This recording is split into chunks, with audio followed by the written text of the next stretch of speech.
Senate President Godswill Akpabio has disclosed the principal officers of the 10th Senate, emphasizing that they were selected through consensus. The newly appointed officers include Senator Opeyemi Bamidele from Ekiti State as Senate Leader, Senator Deb Umahi from Ebonyi State as Deputy Senate Leader, Senator Ali Ndume from Borno State as Chief Whip, and Senator Lola Shuru from Kwara State as Deputy Chief Whip. Akpabio also unveiled the names of minority principal officers, namely Senator Simon Dabo from Plateau State as minority leader and Oyewumi Olarere from Osun State as deputy minority leader. He belongs to the PDP. Darlington Okiocha from Abia Central from Labour Party is minority whip, and Rufai Hanga from Kano Central NNPP as deputy minority whip.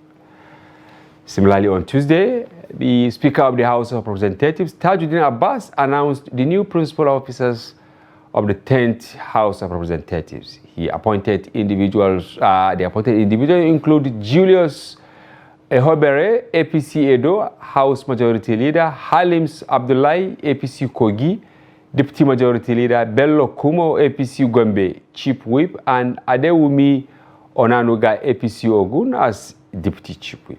Also, Abbas presented a letter from the minority caucus that listed the names of their principal officers. Kingsley Chinda, PDP, as minority leader, Alia Madaki, NNPP, deputy minority leader, Ali Issa, PDP minority whip, and George Ebizimao, Labour Party, as deputy minority whip. But shortly after the announcement, the national chairman of the APC, Senator Abdullahi Adamu, said he only read what happened in the National Assembly on social media. He stated this when he met progressive governors. We don't know whether crisis is brewing in the ruling APC.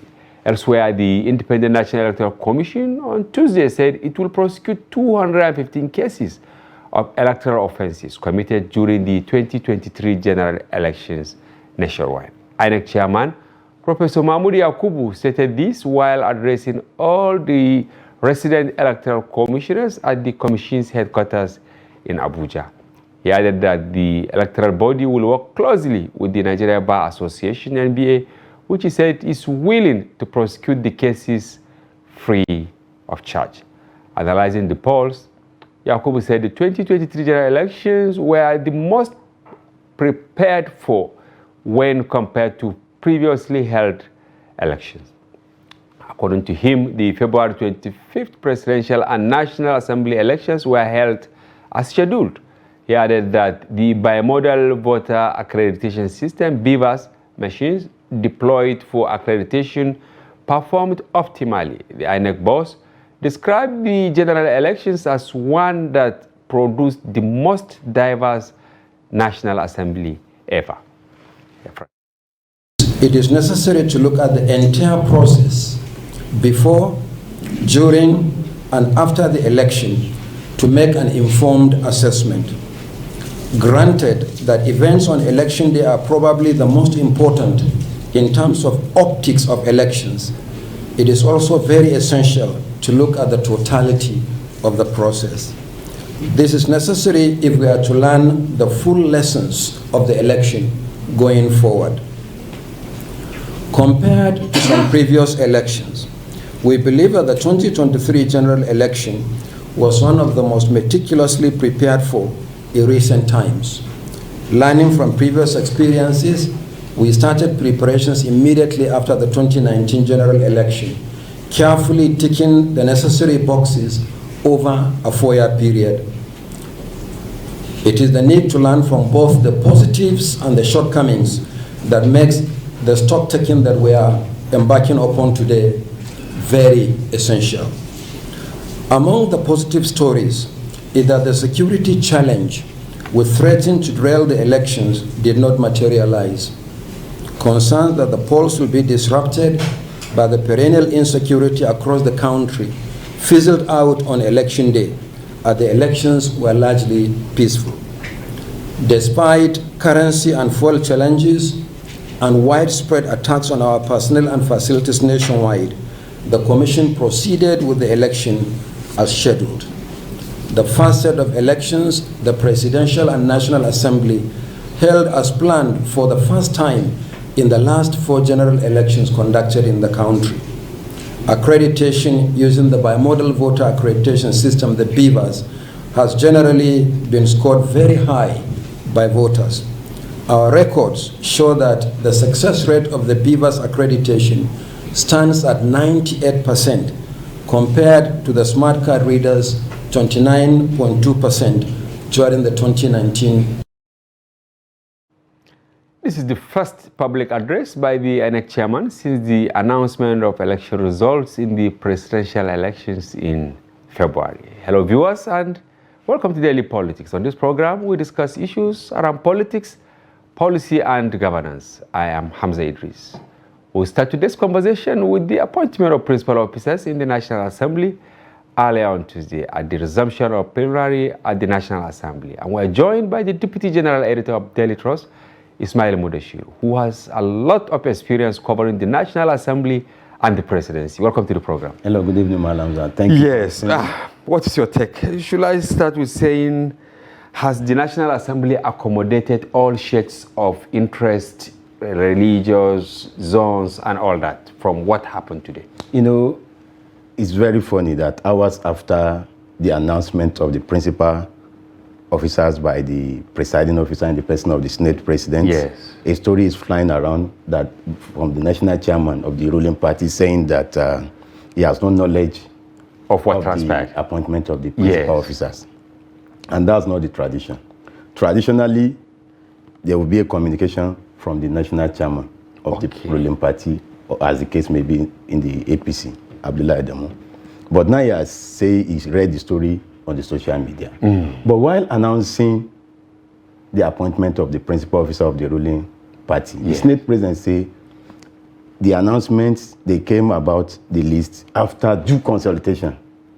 Exactly. And that has been the tradition, as you rightly said. Because I know we brought you here shortly after the announcement, the election of Senate President, Speaker, and all that. And what you said is that for other offices, there must be synergy between the leadership of the National Assembly and the political party. In this case, the ruling party, and then on the other side for minority positions by all, the opposition political parties. Even in the election of the presiding officers, yes, the Senate President and the Deputy Senate President, they were divisions in the NWC of the party.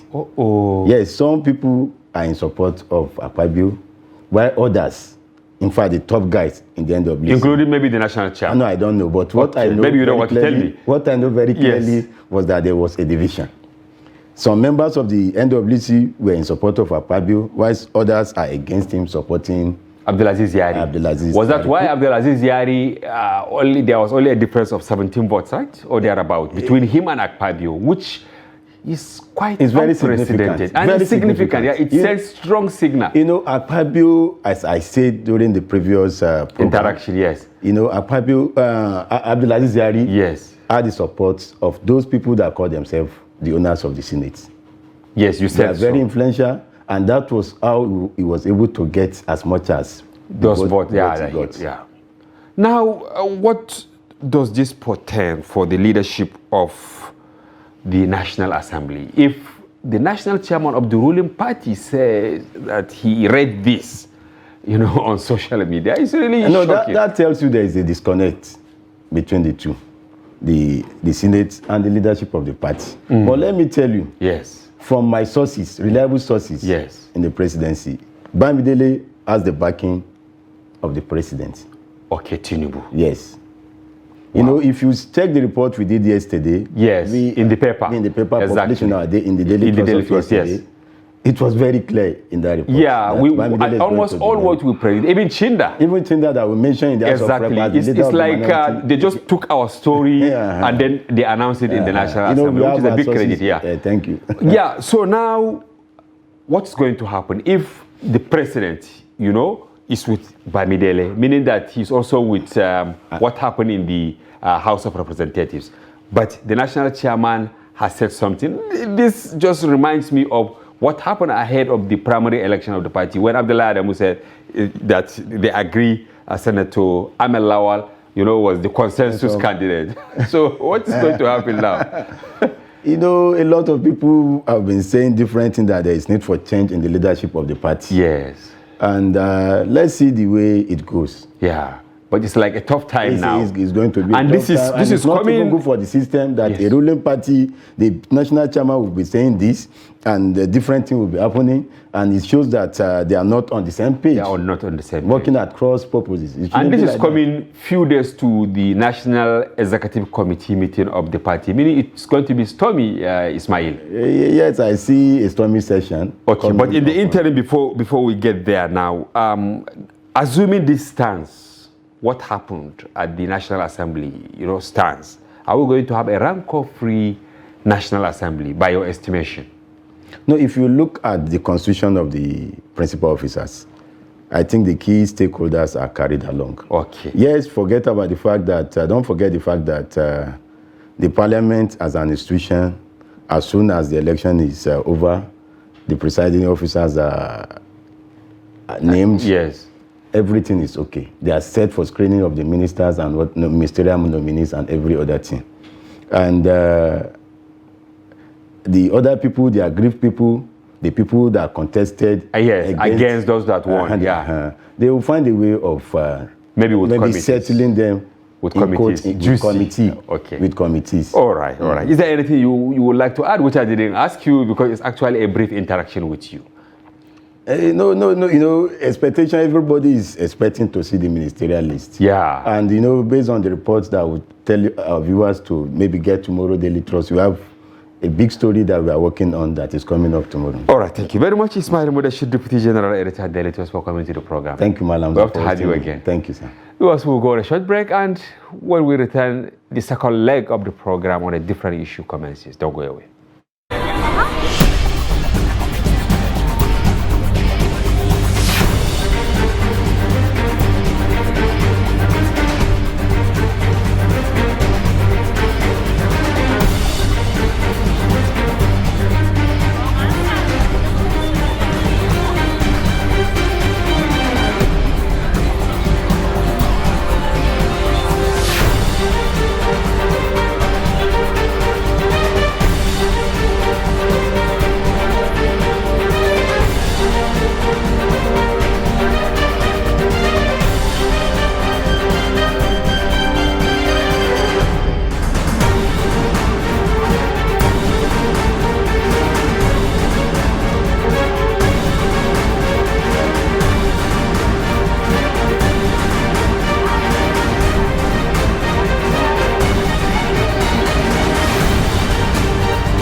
Trust TV, documenting the Nigerian story.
Welcome back. If you are just joining, you are watching Daily Politics on Trust TV. Do well to follow us across our social platforms on Facebook, Instagram, and watch us live on YouTube.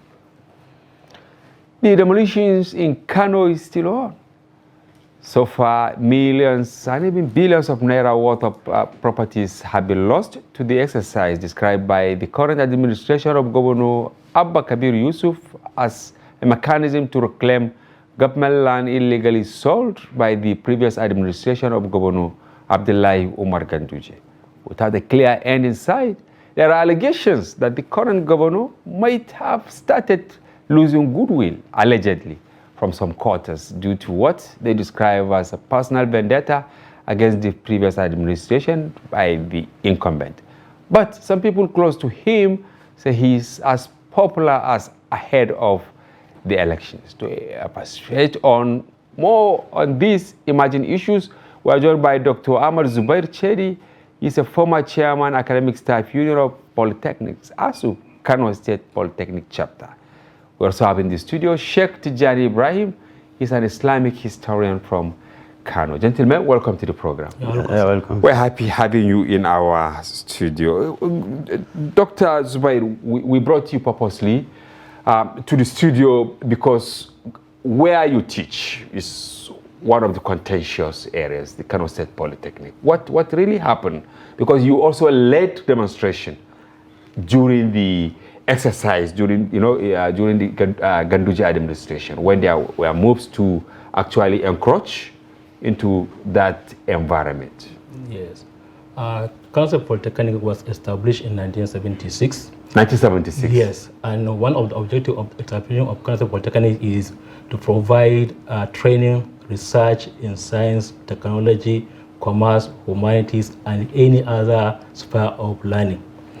So every year, the population of the students are increasing. Then there is need for additional classes, theaters, lecture rooms, and toilets.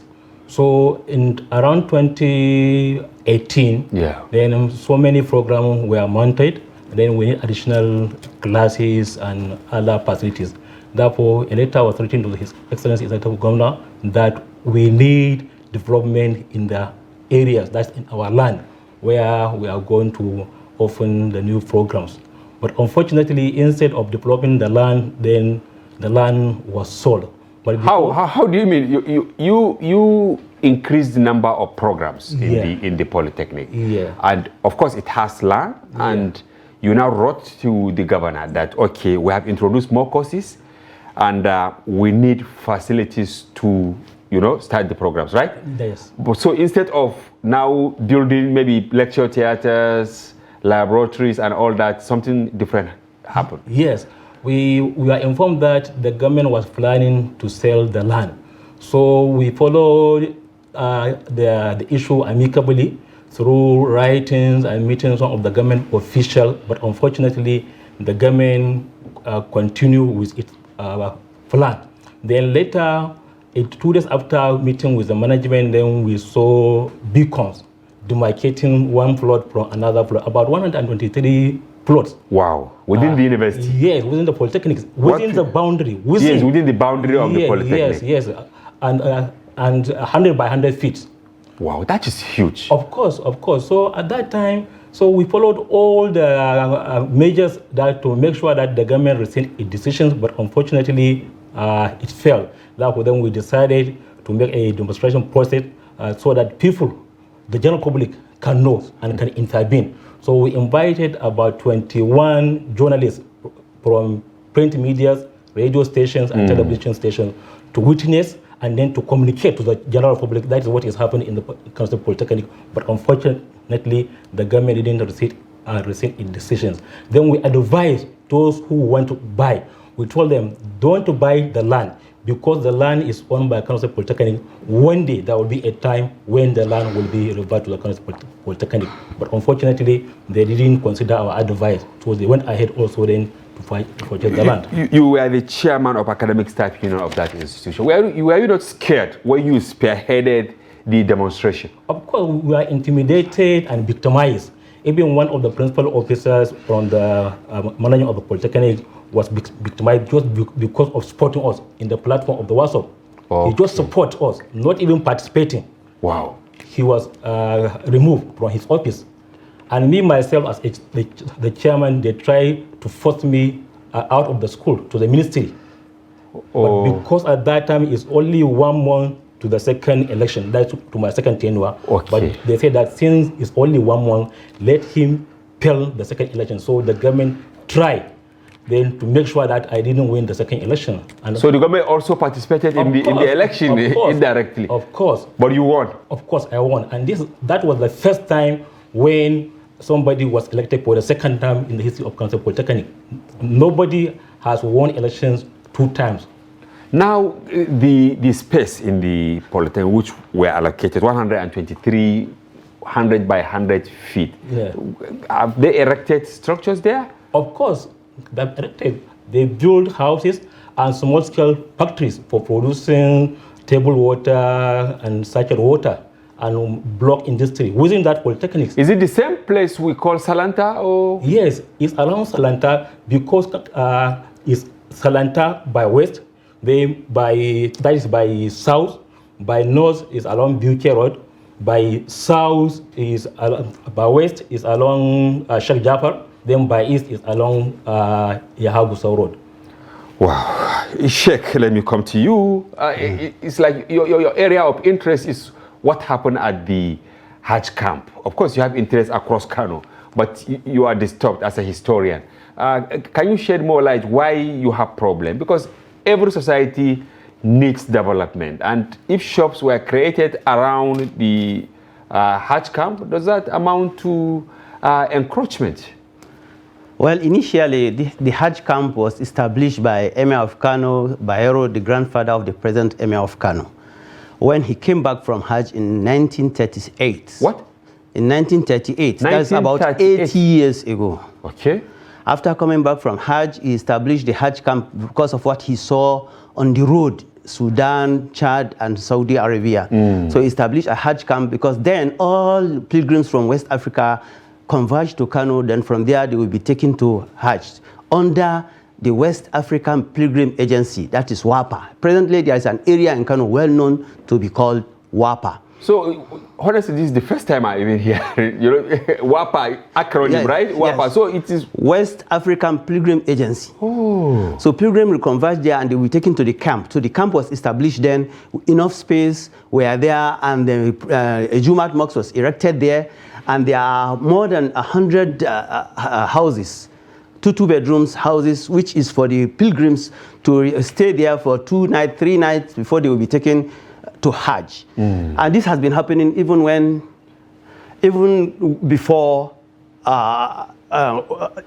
independence. Wow. Even before the coming of aeroplane. Planes was established, Hajj started in 1958. Okay. From Kano, airlifting of pilgrims. By airlifting. Yes. But the Hajj camp was there before the airlifting. Of course, it was there during the First World War. Wow. That's 1939 to 1945. So those days people were going by road, or they were going by road. They will come back there and they will be taken from that place to from Hajj different countries around Nigeria.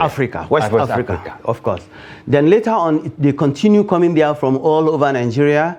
Then later on, the north, and now Kano State pilgrims, they will stay there for 1 or 2 nights before being airlifted to Mecca. Because there are 44 or there are local government areas, so yes, they converge. Yes. They converge here.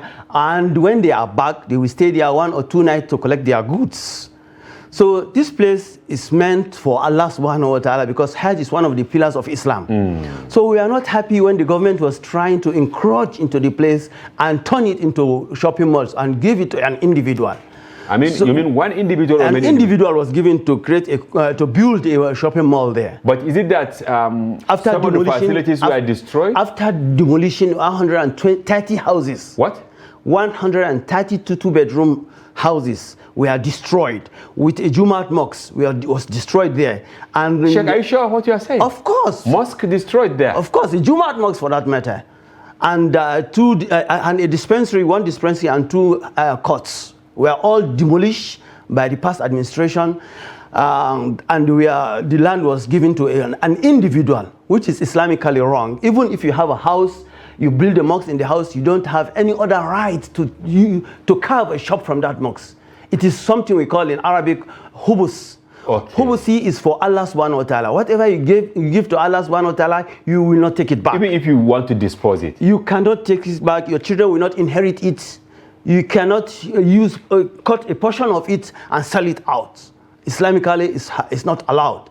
This is exactly what we oppose, why we oppose the former government to destroy this type of places. It's wrong because it is one of the pillars of Islam. And if had it been there is a replacement, maybe we might think otherwise. But there is no replacement. There is even a caricature of Kaaba was there where pilgrims will practice, circumambulate the Kaaba practically before going to Mecca. All these buildings were destroyed. If I ask you, the size carved out, is it up to 30% of the entire? The whole area, about 90%. Only a very few portion was left where the goods were being kept of the pilgrims. Yeah. But almost 90% of the area had been given to someone else. So NNPP government, when they were coming in the campaign seriously that they are going to return what belongs to God to God. Even the Christian in the Bible says, give to Caesar what belongs to Caesar and to God what belongs to God. So therefore, taking the land that has been given to God for more than 80 years to an individual, giving it to an individual is totally wrong. So this administration, when they campaigned seriously about it and the people accepted it and they voted him into power, so we are very happy that immediately they took over, the reign of the Kano state.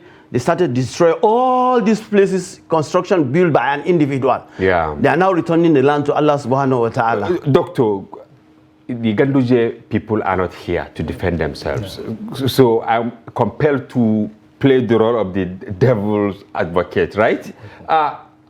Beyond polytechnic or academic politics are you a politician? No, I'm not.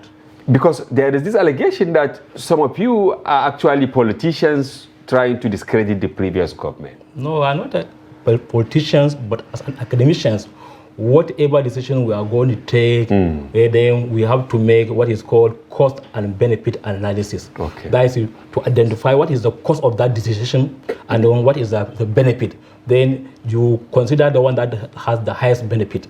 So when election comes, then we consider all the candidates from all the political parties.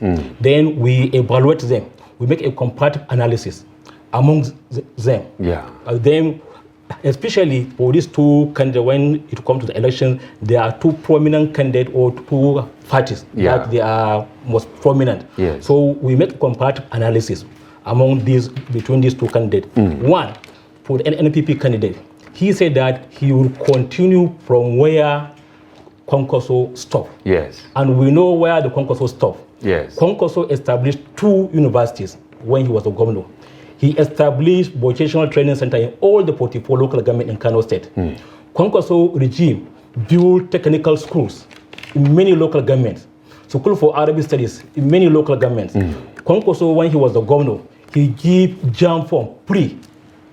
Kwankwaso, when he was a governor, he gave scholarship to the students. So it is based on this that maybe people in the academia said, let's go for.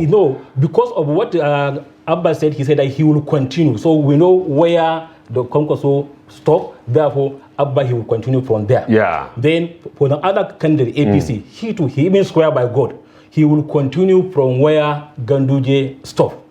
So you now wait for someone who said he will restore the glory of institutions and other public spaces. Yes, but before taking that decision, then we make this analysis.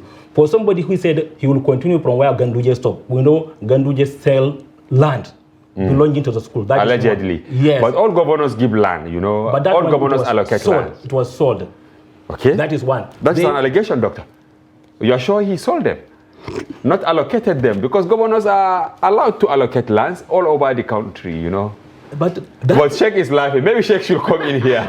Is it that he sold or he allocated the land? It is not the issue of selling or allocating. The land in particular is the polytechnic premises. It is the premises of the polytechnic. Do you know that there are people that build their houses, they are saying that the students are disturbing them with noise? Wow. Now, because their house is at the middle of the university, It is, for example, let's say 100 diameter, then out of it, 30 from this side, 30 from this side, then you encroach into the center. Wow. And carve out the houses and build houses. And there. you also have the audacity to say that the students were disturbing them. So it is not an allegation. Now, what about the Eid ground, Doctor? Before I come back to, Sheikh, before I come back to Doctor, yeah. Eid praying ground was established by Emir of Kano Muhammad Rumpa, who reigned between 1463 to 1499. That is about 500 years ago. Yes. He was the one who established, who cleared the land for Eid praying. We have Eid, 2 Eids every year, the Eid al-Fitr and Eid al-Adha. So this praying ground was there for over 400 years. Wow. And all the colonial masters that came there, the DOs and all the governors that ruled over Kano State for the past 60 years have been seeing this land, and nobody have used it for personal purpose. So when Gandhi administration came in, after the re-election of 2019, he came in with personal vendetta. We were saying that, allegedly. Yeah, okay, you can say that you are a journalist. Yes. But we know because of his vicious greed to acquire more allegedly, dollars into his pocket. Allegedly, Sheikh. He sold. Viewers will he be sold a very large portion. Sheikh. Okay. Very large portion of the Eid praying ground. He sold it to himself, his family members. Because we brought Muhui Magaji, who is the chairman of the anti-corruption. This thing. We're asking some of these questions because we say he was also part of the previous government. Of course. He gave some answers to some of the so things as you put it, let's say allegedly. Okay, yeah. But people have come and built it. It's no longer an allegation. They built shops over it. There are more than 500 containers. We're actually working on that to also verify it. Our reporters are really working. No. You have even shown the picture here on your video right now. That is what we are saying, but we are still digging to know, because the allegation was that some of these places were allocated to cronies. So we want to now verify owners of the shop, and because that is our responsibility. Yes, that's your responsibility. Yeah. I didn't say cronies. I leave it to you. That's why I said they sold the land. Look at it. This is the Eid praying ground. It is cycled not once, twice, 3 times, and to the 4th round. Just like an arena or a football arena. Wow. We are building it round over round to the 4th row. Meaning the circumference of the ground was depleted. Of course. And had it been, it is his stooge that took over from him, maybe by next year, maybe even this year, or let's say next year, there will not be any Eid praying ground in Kano. And no land is relocated. Had it been they relocate the Muslims to another land, maybe we will say we don't have anything to say about it. Maybe if they had won, they will say, just the way they relocated what do you call him, around the bypass, this soldier, they relocated that is how do you call it? Exactly, Dogonyaro. Dogonyaro was relocated. But Eid praying ground is a diameter of over 4,000 diameters.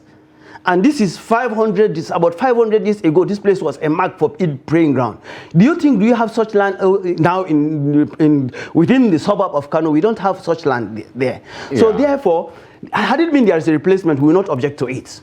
But you cannot take something that belongs to Allah subhanahu wa ta'ala, because when you say this is a praying ground, it belongs to God, and give it to an individual or individuals. Yeah. It is not right. So what they did was wrong. And Abba Kabir Yusuf, in his campaign, he was saying that when he comes back, he's going to demolish all these structures and return it back to the original owner, who is God. And that is why you go for him. Now, no, we supported it. You supported what this is. Doctor, yeah, of course. Now, don't you think when you put at the value of what is being destroyed, it will take ages to actually recover from the losses?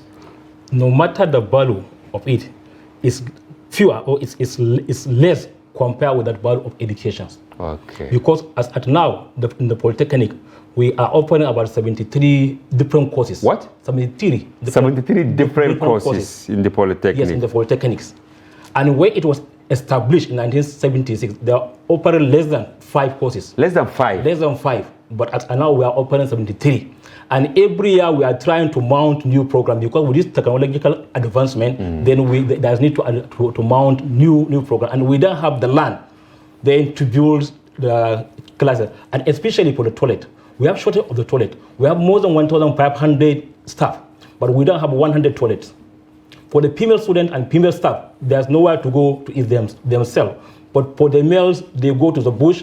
Oh my God. Or behind the building, because we don't have bush. Open defecation, which is another crime. Yes.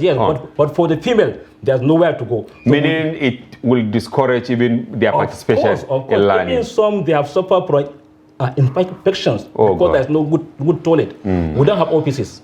You can find somebody who is a chief lecturer without office. You can find 10 people in one office, just like classroom. Or like and despite this, you said government is still selling the land to other people. Sheikh, what about the Daula Hotel? Don't you think with the cash crunch, and this Daula Hotel has been there for a very long time, not put in use. Now Ganduje in his wisdom said, okay, we are going into private-public partnership to reclaim this place so that the government will be getting income to now provide services to the people. What do you have to say on this? Is it not vendetta, the removal of the, multi-billion naira infrastructure put there? Though you said for a long time, it's a point of correction, it has not been in use. It is not correct. Okay. The hotel was given to Kano State University of Science and Technology, KUST Udil. And this is their city campus. And it has been used for hospitality, school for hospitality and another course. Yeah, tourism. Hospitality and tourism. Yeah. So there were do you know that there were 3,000 students attending classes with more than 200 staff at that very Institute of Hospitality and Tourism that they... former Daula Hotel, as I said. They were not referred. Well, I prefer to call it what it is, because if it is former, it was not given as a mall when it was Daula. It is now Institute of Hospitality and Tourism that was demolished. Classes were destroyed, offices were destroyed and given to some few people who are around the governor. One of them, they said... Allegedly, they said it is his in-law. Oh my God. So the students were not given other places to continue their studies, so they were driving to the street, and we have a serious dropout of school in Kano. And as we are heading toward improving in education and standard in this state, you cannot afford to destroy classes belonging to more than 3,000 students where they are learning, and more than 200 staff working over. You destroy all of them and send these staff into the unemployed market, which is totally wrong. So now when Abba Kabir Yusuf came, this is one of the things that people of Kano were expecting, that the school should be returned back to its past glory. And that is what he did. I think that is what he started, even the demolition, because people were happy. You have some few people who are, maybe because out of myopic thinking that it is wrong what was done. But you cannot send more than 3,000 students into the market,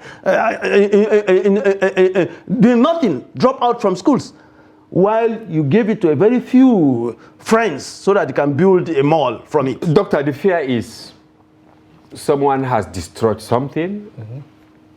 People invested in that place, and another one is now destroying. The fear is, will he actually build the classes that you're looking for? If these multi-billion naira houses around the Polytechnic, the shopping malls around the former University of Science and Technology, Hospitality and Tourism, and other places, including around graveyards, right? They said even graveyards were encroached. Now, do you think if these multi-billion naira facilities are destroyed, that government will now do the right thing there? Yes, of course, because he promised that when he is elected, then he will demolish all those buildings. And we know that Abba Kabir Yusuf, when he said A, he means A.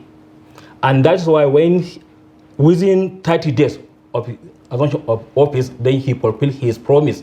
So we are sure that since he said that he's going to build classes, lecture theaters, and all other facilities. Toilets, We are sure he's going to fulfill his promise, because we have seen it now. Within 30 days, he started fulfilling his promise.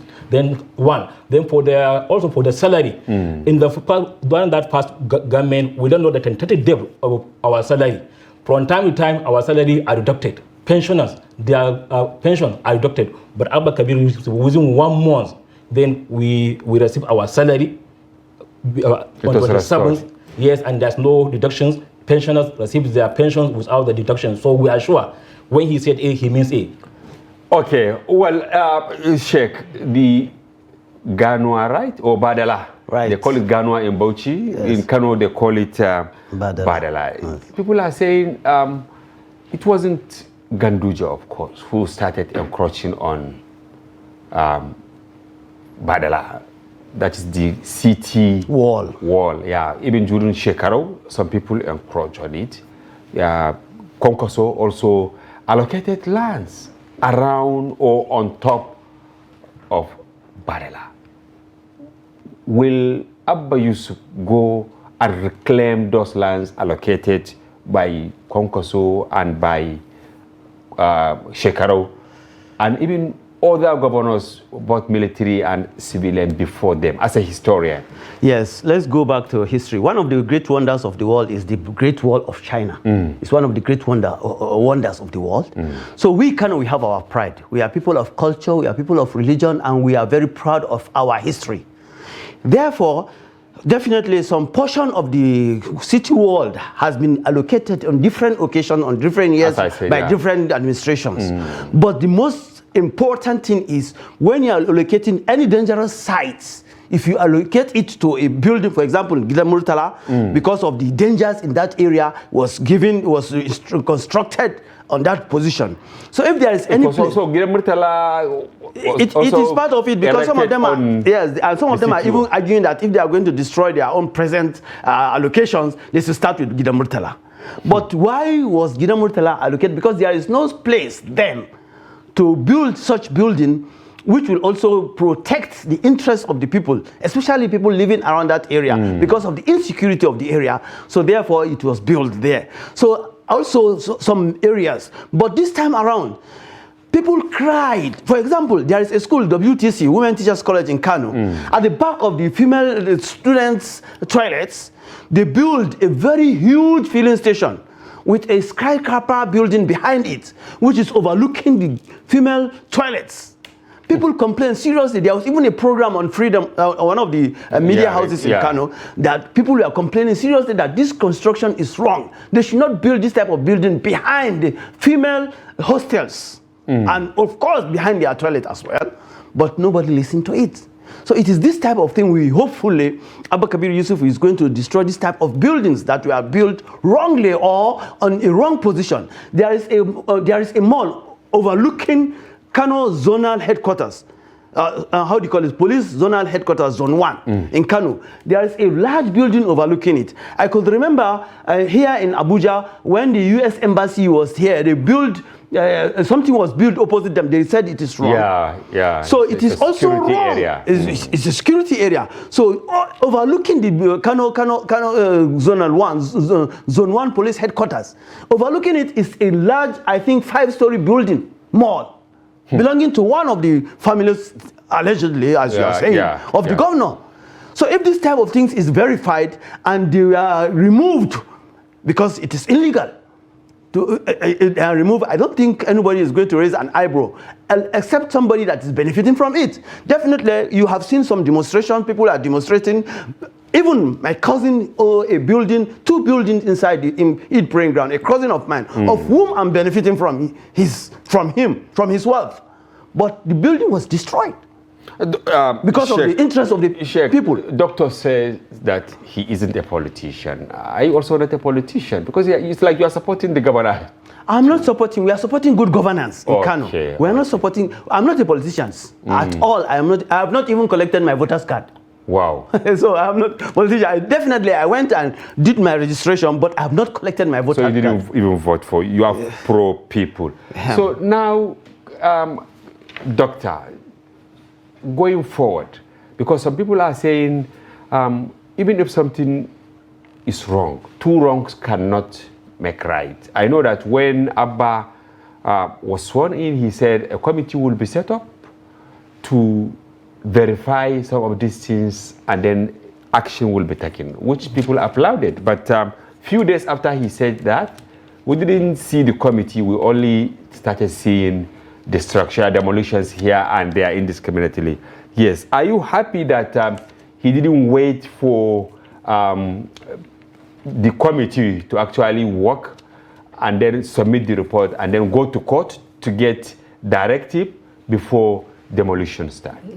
No, there is no need to wait for the committee, because during his campaign, he campaigned. And because of that campaign he made, that he's going to demolish all the buildings erected in the public places. That is why people elect him. So he don't need to wait for the committee, because he wants to fulfill the promise he did to the people, and that is why he's elected. So he don't need to wait for the committee. That is one. Then two, that those land that were demolished, they belong to the general public. It's not for the individual. Like, it's within the school premises, within the idle ground, within the hospitals. That one, they are all, people are benefiting from it. So he don't need to wait for that. But for the other areas, a commission of inquiry was set up and to investigate. But for all these areas that are demolished, he don't need to wait for the commission of inquiry, because he mentioned it during the campaign. If people are not supporting that demolition, they will not vote for Abba Kabir Yusuf. Since they vote for him, that means that they are supporting the demolition of all those buildings. So he's fulfilling his promise. Sheikh, are you on the same page with Doctor? Because is the governor not circumventing the procedure by embarking on demolition without waiting for the outcome of the committee, he said? Point of correction is committee. They call it commission of inquiry. And as I'm speaking now, the commission, I heard that it has been set. And as Doctor said, the commission of inquiry is going to not to places that are very, very important, like these ones we have. I cannot wait for yes. We have places, a lot of places, including graveyards that were sold out, and filling stations were built under the remains of our fathers and grandfathers, which is totally wrong. Of course. Sheikh, go to Bulukia. We have an Aliko filling station. It is built inside a graveyard. If you go to a lot of places, we have schools, we have classes that were built. There is a school, government secondary school, airport, stadium, government secondary school, stadium. Shops were built in the mosque. The school mosque was destroyed, and shops were built there. Even the Eid praying ground, do you know that there are bunkers that we are seeing there? Which is insecurity. Bunkers. We don't know what must have happened had it been destroyed. Maybe somebody is thinking evil thing, especially at the condition we are in this country of insecurity. There were bunkers there. 2 bunkers were seen. So you see, there are things that you can wait, but don't forget, justice delayed. You think some people are planning to wage war, that they have these bunkers? We don't hope so, but anything can happen. Don't forget, last year, an explosion was had in the middle of Sabangari. You see? Yeah, even though some said it was gas explosion, a lot of rumors. But at the end, the police said it is the donation of, how do you call it, explosive devices. But mind you, Boko Haram, maybe you call them the Fulani or the Boko Haram, they cannot come at the middle of Sabangari in Kano to start erecting some type of building or constructing or making such type of explosive.